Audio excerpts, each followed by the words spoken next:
أعوذ بالله من الشيطان الرجيم. بسم الله الرحمن الرحيم. ولقد يسرنا القرآن للذكر فهل من مدكر.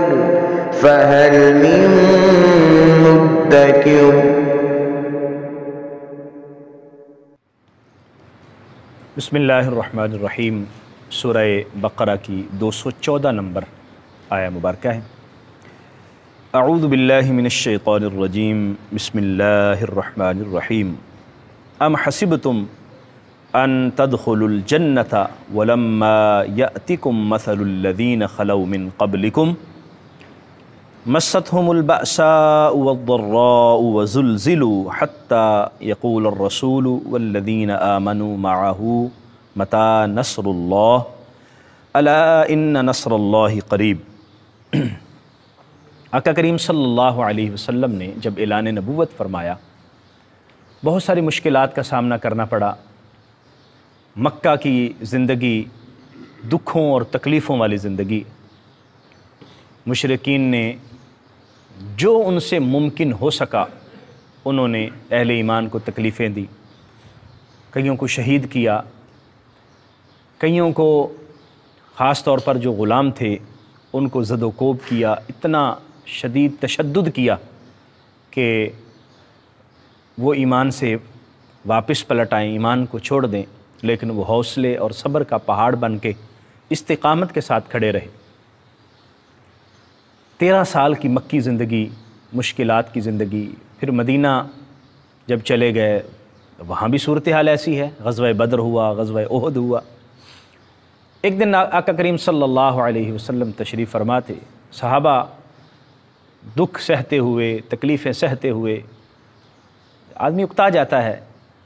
صحابہ حضور کی خدمت میں عرض کرتے ہیں کہ یا رسول اللہ، یہ کب اللہ کی مدد آئے گی؟ یہ مشکلات کب کم ہوں گی؟ یہ دکھ، یہ تکلیفیں کب مٹیں گی؟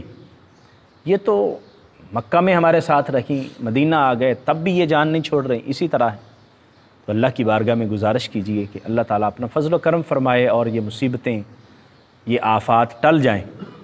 آقا کریم صلی اللہ علیہ وسلم نے ارشاد فرمایا کہ جو پہلی امتیں گزر گئی ہیں ان کو ایسی ایسی تکالیف دیکھنا پڑیں، ایسی ایسی مصیبتیں برداشت کرنا پڑیں کہ اس کے مقابلے میں آپ کو تو ابھی کچھ بھی نہیں ہوا.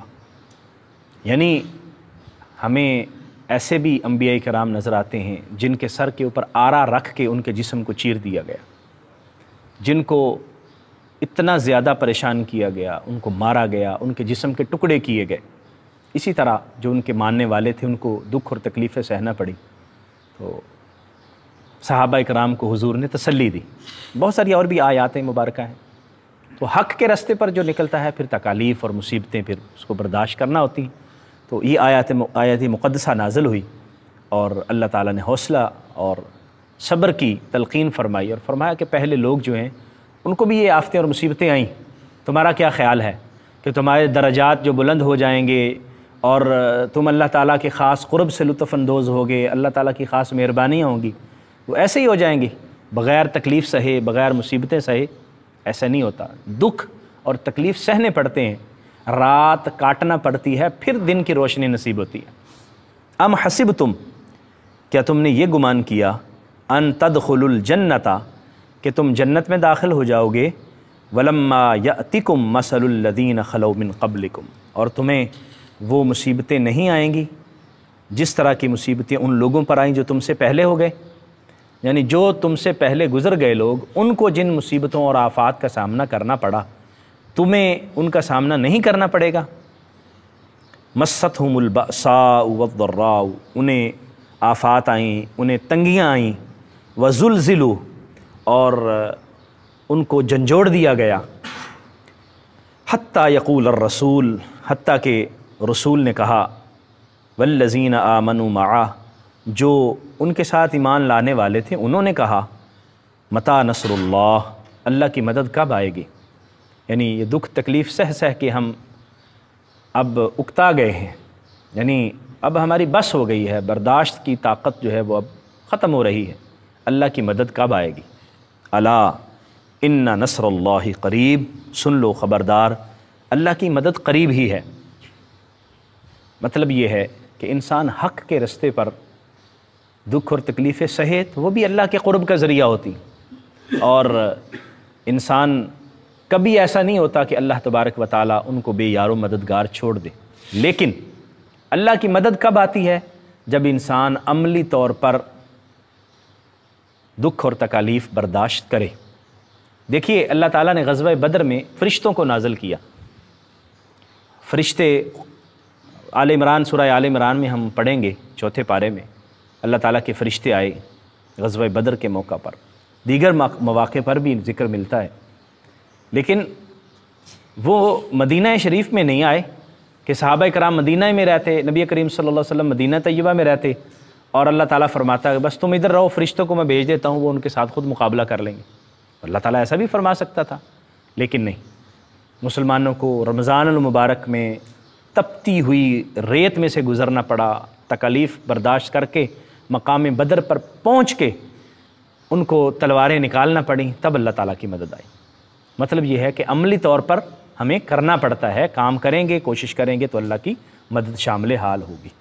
اور دکھ اور تکالیف ویسے بھی اس دنیا کے اندر ہیں، جو راہ حق میں دکھ اور تکالیف برداشت کرتے ہوئے زندگی گزارتے ہیں، انجام کار اللہ تعالیٰ کا قرب پاتے ہیں، اور اللہ تبارک و تعالیٰ انہیں خصوصی فضل اور عنایات سے نوازتا ہے۔ یسألونک ماذا ينفقون قل ما انفقتم من خیر فللوالدین والاقربین۔ نبی کریم صلی اللہ علیہ وسلم سے ایک سوال صحابہ کرام کر رہے ہیں کہ ہمیں بتائیے کہ جو ہمیں اللہ تعالیٰ نے مال عطا فرمایا ہے اس کو ہم کیسے خرچ کریں۔ یسألونک، وہ آپ سے سوال کرتے ہیں، ماذا ينفقون، کیا چیز وہ خرچ کریں۔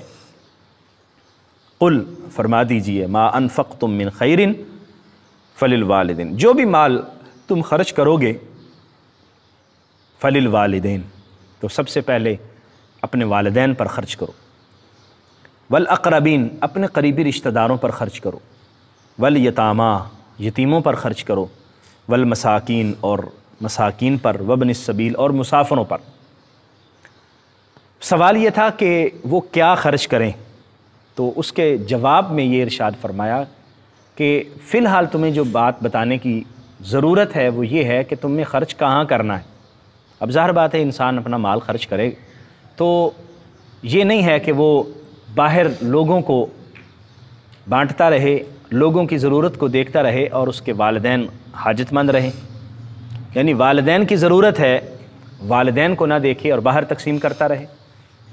تو پہلے والدین کی ذمہ داری ادا کرے، ان کے اوپر خرچ کرے، ان کی ضروریات کو دیکھے۔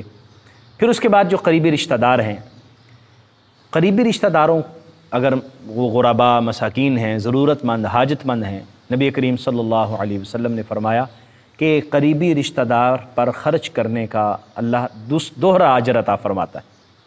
ایک تو خرچ کرنے کا اجر ہے، اور ایک وہ قریبی ہے تو اس کے قرب کی وجہ سے جو اس کی آپ نے مدد کی ہے اللہ تعالیٰ اس کا بھی اجر اور ثواب عطا فرماتا ہے۔ پھر جو یتیم ہیں، یتیم اس نابالغ کو کہتے ہیں جس کا والد اس دنیا سے رخصت ہو چکا، اور مسکین جس کے پاس زندگی گزارنے کا بس تھوڑا بہت سامان ہو، اور ابن سبیل مسافر جو سفر کی حالت میں ہیں اور ان کے پاس اپنی زندگی گزارنے کا اتنا سامان نہیں ہے کہ وہ اپنے روزگار کا بندوبست کر سکے، تو ان کے لیے خرچ کرنا، یہ اللہ جل مجدہ الکریم نے فی الحال مصارف فرمائے کہ کیا خرچ کیا جائے۔ وما تفعلوا من خیر، اور تم جو بھی خیر کا کام کرو گے، جو بھی بھلائی کا کام کرو گے، فإن اللہ بہ علیم، تو اللہ تعالیٰ اس کو جانتا ہے، اللہ کے علم میں ہے۔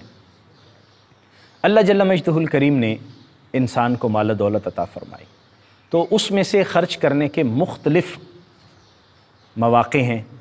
ایک تو مصارف بیان کیے گئے، دوسرا ایک زکوٰۃ کا نصاب عطا فرمایا گیا کہ کتنے مال کے اوپر اس کے زکوٰۃ لازم ہوتی ہے اور وہ ضرور ادا کرنی ہے۔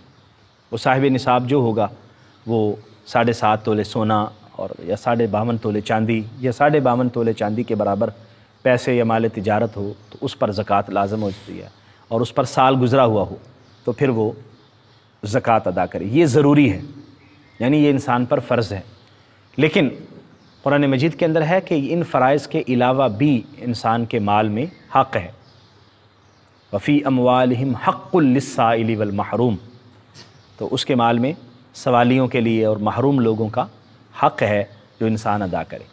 آقا کریم صلی اللہ علیہ وسلم نے زکوٰۃ کے علاوہ بھی فرمایا کہ زکوٰۃ کے علاوہ بھی صدقات ادا کرو. تو صدقات انسان کی مشکلات کو دور کرنے کا بہترین نسخہ ہے. انسان کی پریشانیوں اور آفات کو صدقات دور کرتے ہیں. نبی کریم صلی اللہ علیہ وآلہ وسلم نے صدقہ کو رد البلا فرمایا، مصیبتوں کو رد کرنے والا.